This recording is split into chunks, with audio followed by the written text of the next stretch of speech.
for Revolutions Per Minute. Coming up.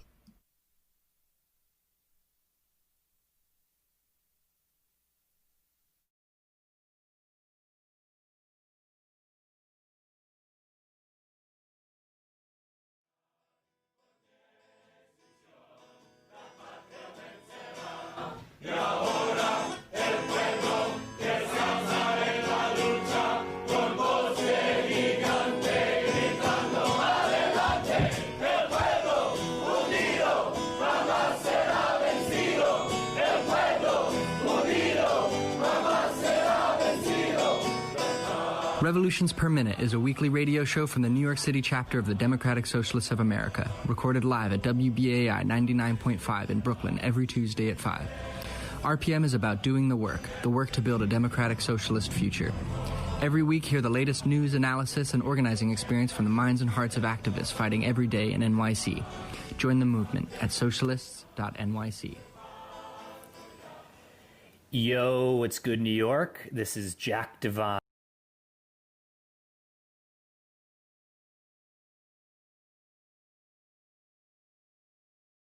And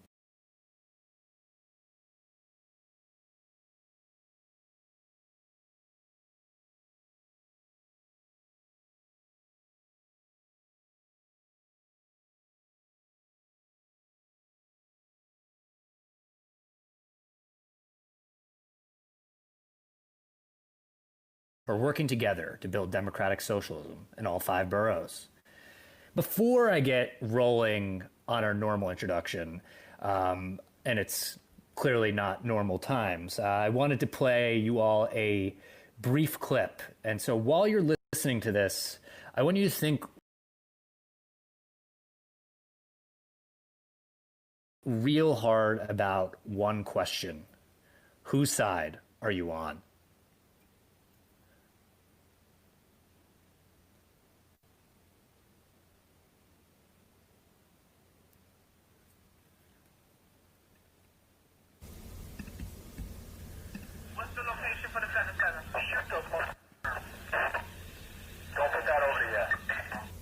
Let's play that back one more time. What's the location for the 7-7? Don't put that over yet. So just maybe let that sit with you as you take in kind of all the perceptions about this supposedly violent looting, that who is the violence really coming from? Because like as I was sitting in my apartment last night with a helicopter hovering over my head and sirens blaring as the cops circled over around my community in their caravan, I was thinking about what working class black organizers and intellectuals have long known, that the police are an occupying military force here in New York and in other cities around the country. Cops are not workers. They are managers for the capitalist state. They're the agitators who invade the city from Long Island and assault our communities in order to protect the private property of their wealthy masters. When the masses demand justice, they are met with tear gas and police batons.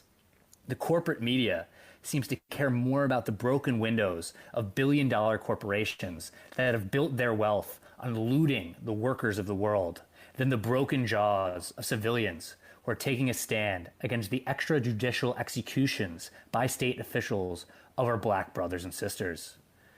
When the coronavirus struck our communities, it revealed that we have been starved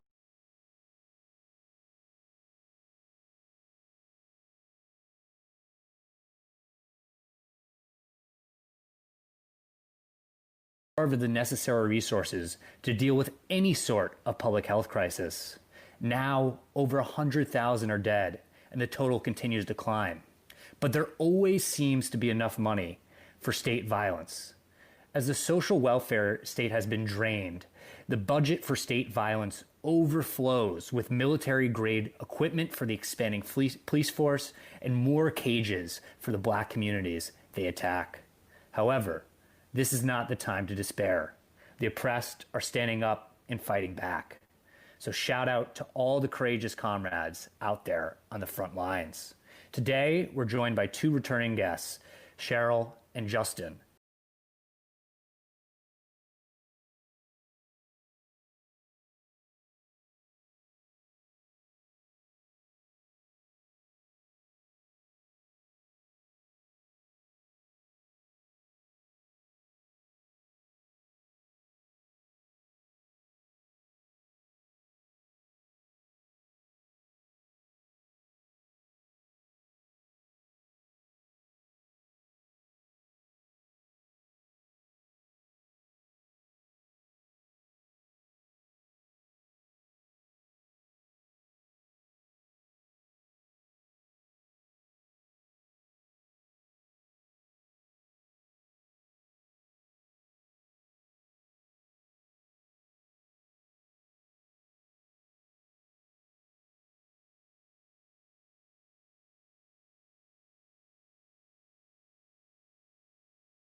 And New Yorkers are scheduled to return to work, but the mayor admitted that concerns about public transportation and the absence of an MTA plan.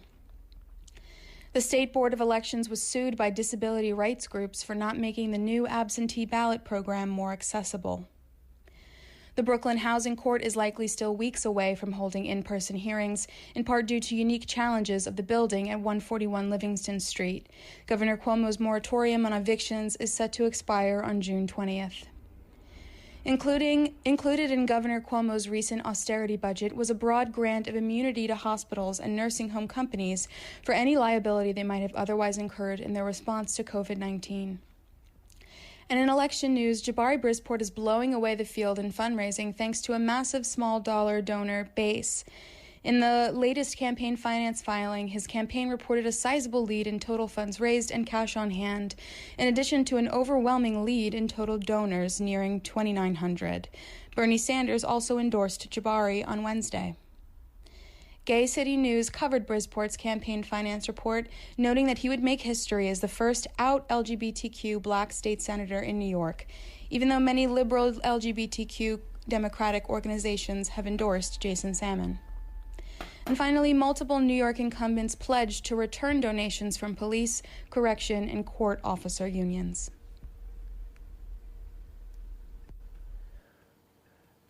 Our headlines are brought to you by The Thorn, an incredible weekly newsletter by NYC DSA Electoral Working Group, covering local politics and radical activism. Subscribe at thethorn.nyc. So we are joined by Cheryl right now. We're still waiting to hear from Justin. He might be coming on later in the show. So Cheryl, can you hear me? Yeah, can you hear me? Yes. So thank you so much for joining us on Revolutions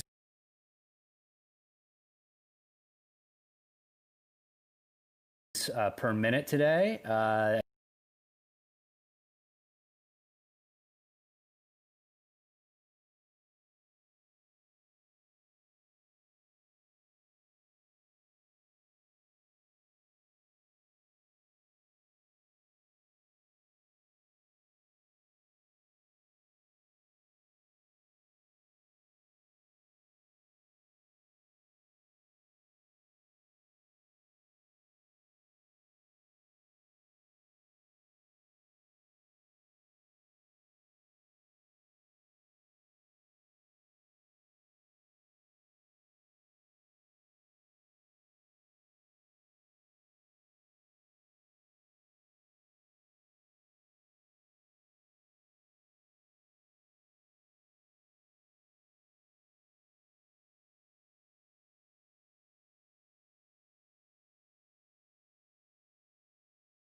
Out in the street right now, which is amazing and can be overwhelming. But the energy like on the street for sure is one of just like charged up feeling amongst people who just weren't out there protesting before. And so it has an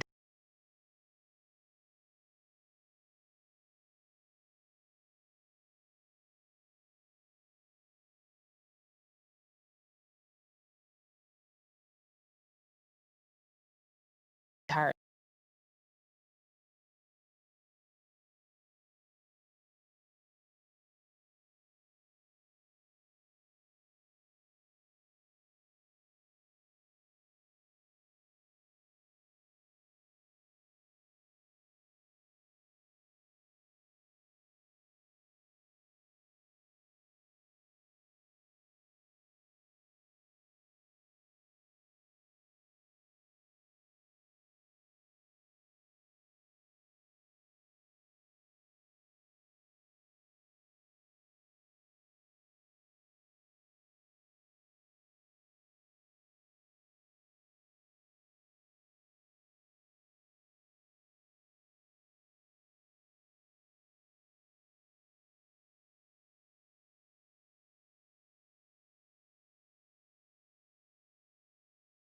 What are some other ways that they can aid in the struggle? Do you have any specific ideas on that, or have you heard of any other ways that people are getting involved?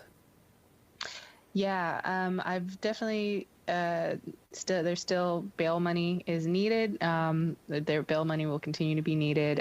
There are different bail funds. There's some very popular bail funds out there I know who've gotten a lot of attention. But please look around because there are multiple efforts, and there needs to be multiple efforts to really make sure that we're covering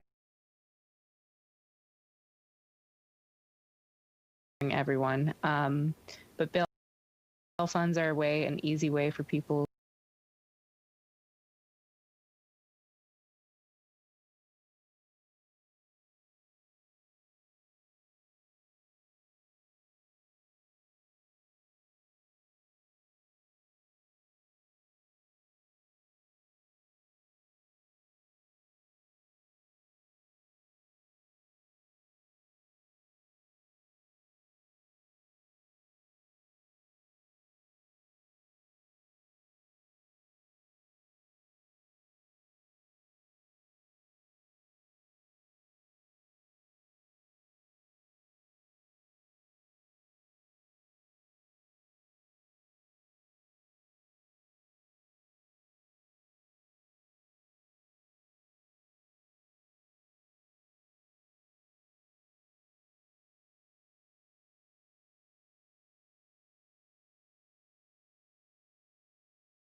push that people should continue to support mutual aid funds that were formed originally just for the pandemic.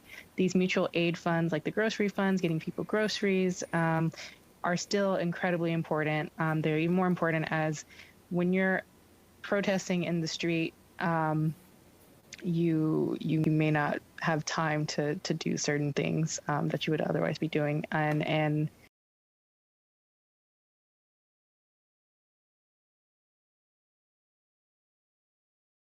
those people get support from mutual aid networks. So contribute to your mutual aid networks, contribute to those funds, continue supporting that work, even as we start to support new funds like bail funds and jail support networks.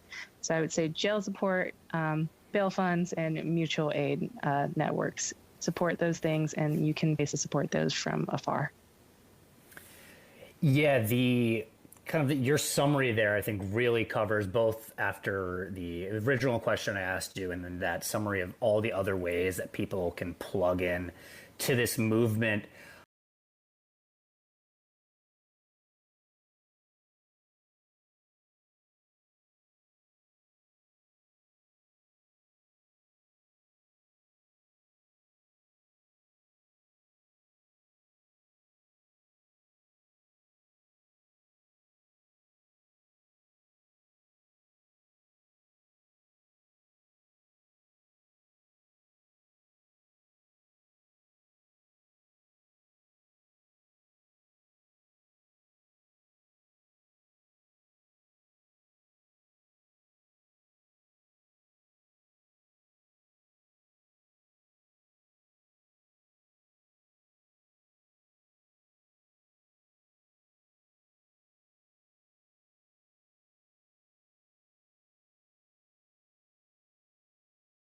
during the coronavirus pandemic, your life doesn't feel like it matters, I think, to the state. So yeah, I think there's just these factors building up, and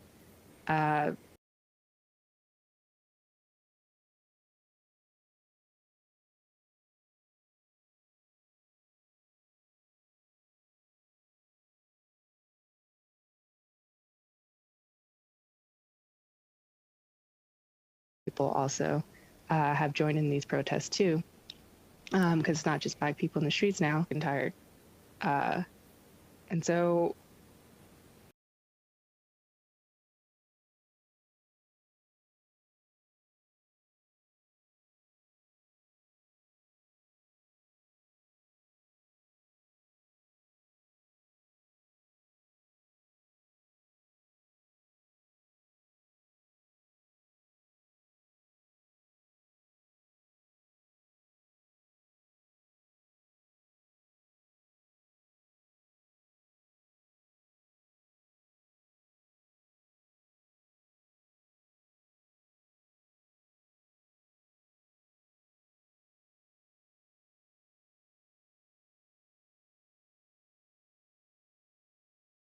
this organization, that it's not just something that happens automatically, but people need to build power to be able to fight in these moments.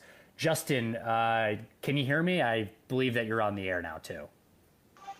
Yeah, I can hear you. Sorry if it's a little noisy. I'm outside. No worries. That's all right. Justin, Cheryl is just weighing in kind of why this uprising occurred in this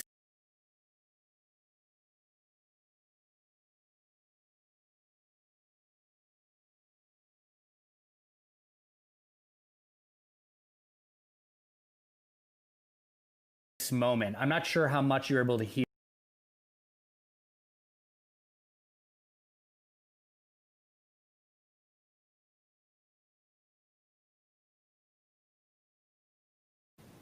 So you have that. Then you got people, corporations, businesses, the state telling us, non-essential workers have to go back.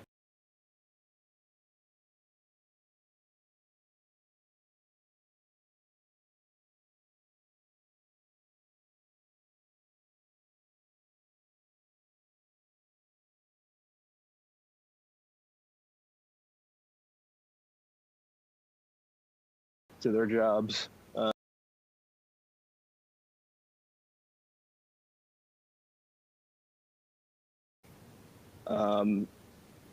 And what you would expect happens again. The state covers for this killer cop. And it's like, it's kind of it's a bit of a perfect storm. So that you got all these people, you got, unprecedented unemployment. People got nothing to do. People are fed up. People are angry. People are in the streets, and it's not just Black people who are fed up with getting killed. It's people that it's people of all colors supporting us, saying, yeah, you shouldn't be getting killed, and everything is messed up, and we're gonna make noise about it. I mean, it's been really, I remember watching the live stream the other night of the what was going on in Minneapolis, and just seeing, not just Black folks, but indigenous folks, brown folks, white folks, everybody out there in solidarity, and it was powerful. The circumstances were terrible, but it was powerful. And I think now we have to keep this up, like Cheryl said.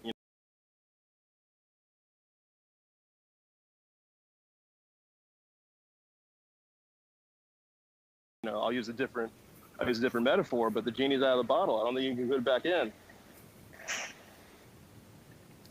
Yeah, something has changed. This is absolutely a radicalizing moment for people. I mean, what I was saying in the intro, it's like, it's so obvious now, at least it should be, that the police are an occupying force in these cities, and that it's become so absurd the way that resources are just piled more and more into the institutions of state violence, while at the same time the welfare state is being defunded and collapsing, and there's not enough resources to deal with this public health crisis, and there's nothing being done to deal with climate change, and people are getting a meager amount of money on this era of mass employment. So this is kind of just exploding all these tensions to the surface. And something that I've been thinking about is like who and what are the cops actually protecting and serving? And like, how has this rebellion against police violence like highlighted the way that the struggle for Black liberation and abolitionism are central to any class struggle in the United States that is worth that name? Cheryl, you want to go first, or Justin? Justin, you're about to dive in. So. No, Cheryl, go ahead. Oh, I was like, let me take a moment. Justin, you go first. I want to piggyback off to something smart I know Justin's going to say.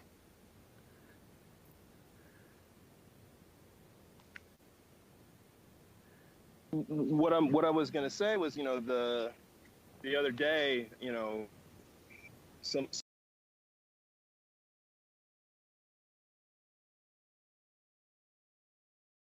somebody, reminded me of I'm not.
Without knowing that the racialized division of labor and property ownership is central to the way this country functions. And we can't just imagine these differences away. They're institutionalized. They are built into these arms of the state, like the police, that are directed against Black people. I mean, the police first emerged in this country as slave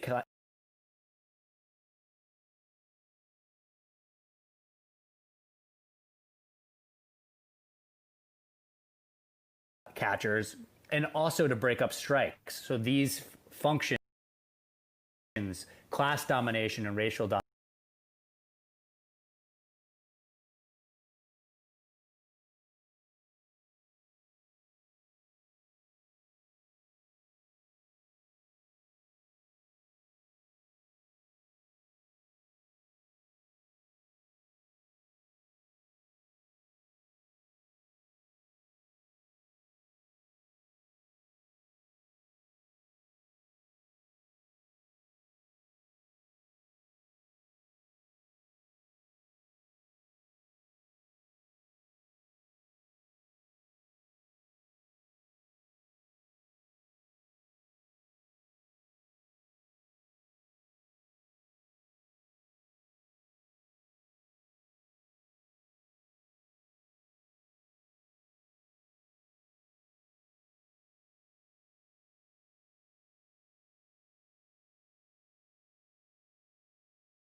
on the ground, and have an analysis that is not rooted in perpetuating the ruling institutions in our society, but actually critiquing them thoroughly and looking into them.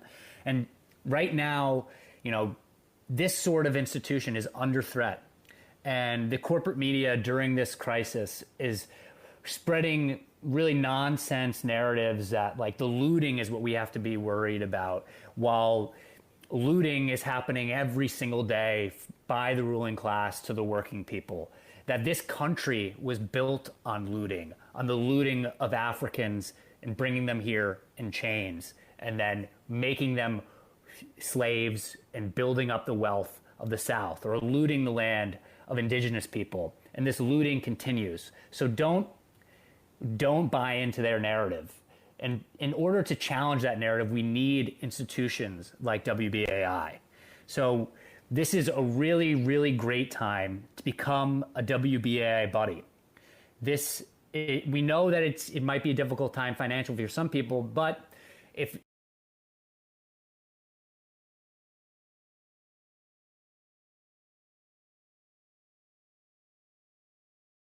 you can afford to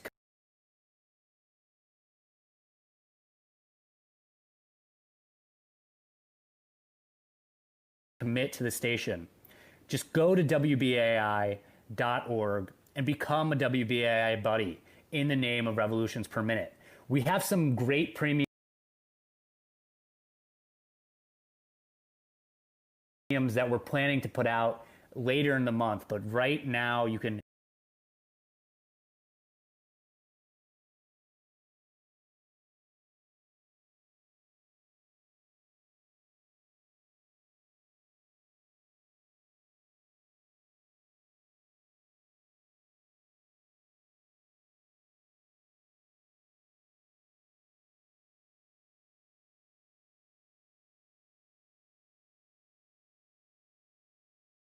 website, WBAI.org, or you can call in 516-620-3602. Again, that number is 516-620-3602. And if you're a listener, you're part of this community, contribute and fight against the corporate media narratives that are trying to place the blame on the people who are struggling against this unrelenting police violence and brutality. To now shift back to our conversation on this ongoing crisis. One kind of slogan that's getting out there, and I think is a really important one, is defund the police. And so I just want to give a few statistics that really highlight the absurdity of what's going on right now. So we have this major health crisis, and the mayor is refusing to cut the already egregious police budget, which is more than anything else in the budget, and is cutting $124 million from summer youth employment programs, $43 million from pre-K, $100 million from fair student housing, $250 million from health and human services in the middle of a pandemic. This is an outrage, but unfortunately, it's not a new trend, but just an escalation of a pattern that has existed for decades. So Cheryl, I know you have to hop off in a couple minutes, so I want to give you the first opportunity to answer this. But why are like social welfare budgets being cut while the institutions of state violence receive more and more funding? And why is it essential that defunding the police be central to any socialist platform? Like, how does this tie into like an abolitionist mode of organizing? Yeah, so obviously, the phrase "money where your mouth is." I think what's interesting is that we don't actually like this. The city doesn't put its money where its mouth is. In fact, they say one thing out the side of their mouth and then do another thing. So you supposedly you care about the health of your citizens and education, the youth. But you're going to cut funding for these essential programs. That really shows you where the priorities are. And the priorities clearly are not with the people, at least not all of the people. They're with certain people in the police. We have to think who's in the end benefiting from that. If not most of us, those of us who would like our kids to have free pre-K and 3K, those of us who would like to ride, a well-functioning transportation system, who want to have health care, etc. It's not benefiting you, so who is it benefiting? But yeah, defunding the police on that, how's that fitting into my vision of like the world we want to build? This is step one to abolishing the police. The police don't do anything. They don't do any real work.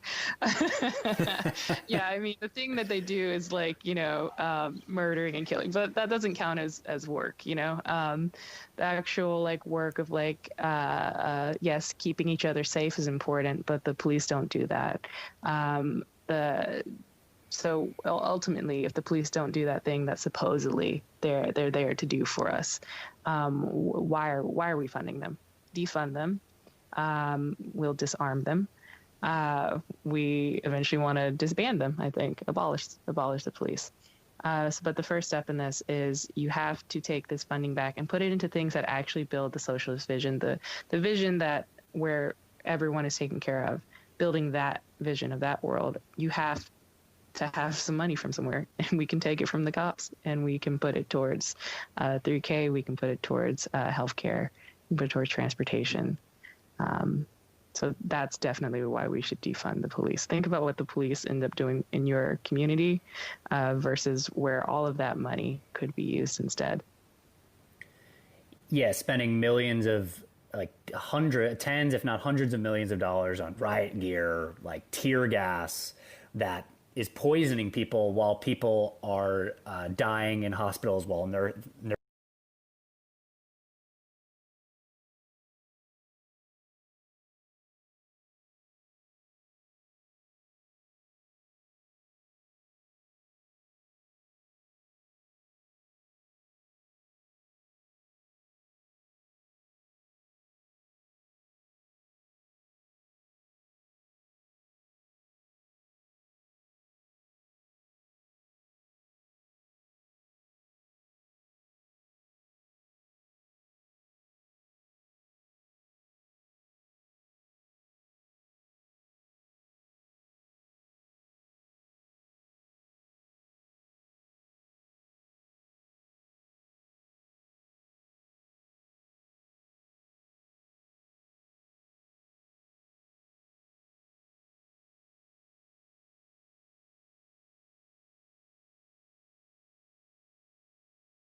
there in the army on behalf of protecting capital, and they are consistently used against working class people. So to put them in the same category, to me, seems absurd when they're always prepared to fight against any effort to build working class power. And on the disarmament point, something that what you brought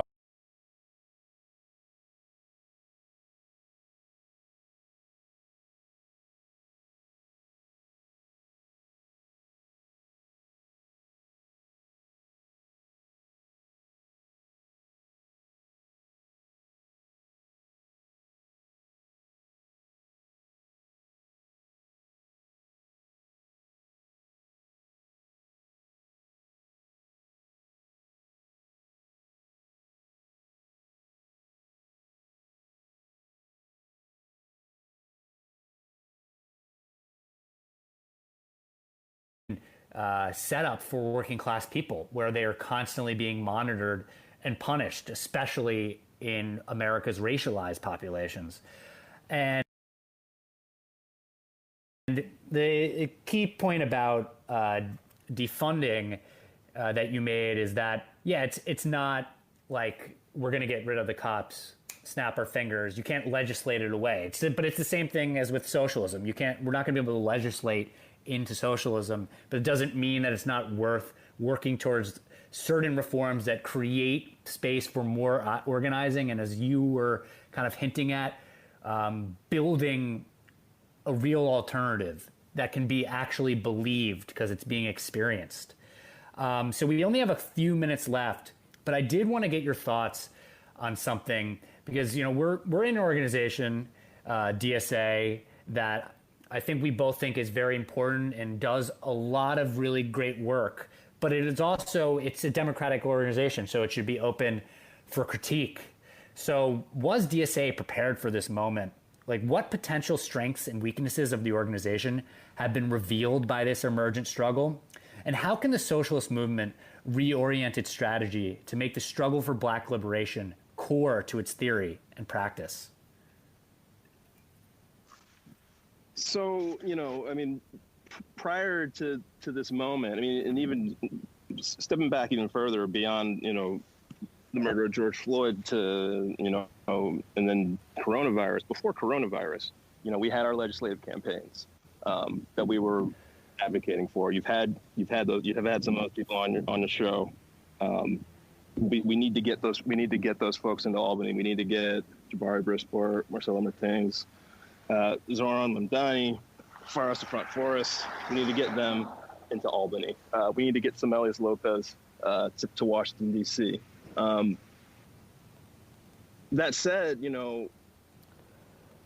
this moment is not an opportunity, in my opinion, to just make another pitch for those candidates. And those candidates are out there in the streets right now, too. So, my props to them. I'm proud of them. I can't wait for them to be the people representing us in legislative bodies. But I think we have a lot of tools in our toolbox, and some are sharper than others. And I think that the legislative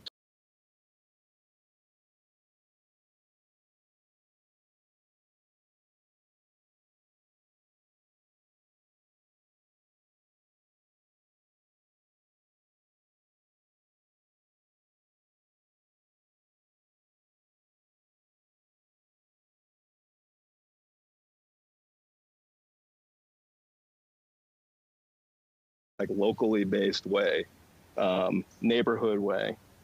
I think back to the CPUSA and how a branch was not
we're part of them, regardless of whether or not DSA may be a bunch of, downwardly mobile white millennials who are, moving into places that are gentrifying.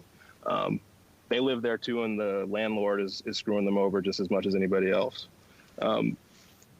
Relating to people in the places where you are as people, and building relationships and finding out what their struggles are. When you find out what their struggles are, you figure out, how can I help with this? Because it's not just their struggle, it's yours because they're your neighbor.